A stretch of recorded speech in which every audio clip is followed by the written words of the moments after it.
Cela ne cesse de se confirmer au fil des semaines. Les parlementaires républicains, aux États-Unis donc, sont de plus en plus réticents à l'envoi d'aide militaire à l'Ukraine, bien que la Russie soit présentée comme une menace géopolitique peut-être la plus pressante pour les intérêts américains.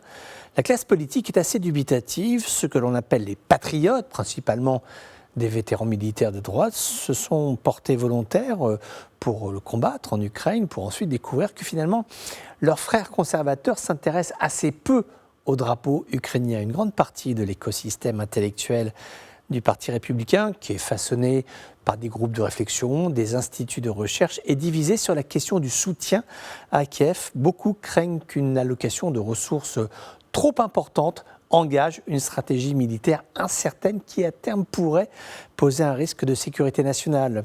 D'une part, l'objectif militaire de récupération des territoires de la Crimée et du flanc est ukrainien a peu d'influence sur le vote des électeurs américains, qu'ils soient républicains et démocrates. Et puis d'autre part, le Pentagone veut éviter de s'engager dans une guerre sans fin où des milliards et des milliards de dollars seraient dépensés pour un résultat tactique minime et une issue peu glorieuse, comme au Vietnam ou encore comme en Afghanistan.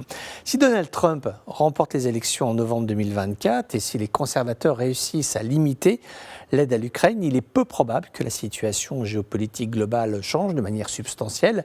Les luttes intestines entre les républicains empêcheront probablement toute augmentation importante de crédits budgétaires. Ceci vaut également pour les démocrates en cas d'une victoire à la Chambre, au Sénat et à la présidence en 2024. Il sera difficile pour Joe Biden de justifier une augmentation du financement de l'Ukraine suffisamment significative pour espérer récupérer les régions perdues du Donbass.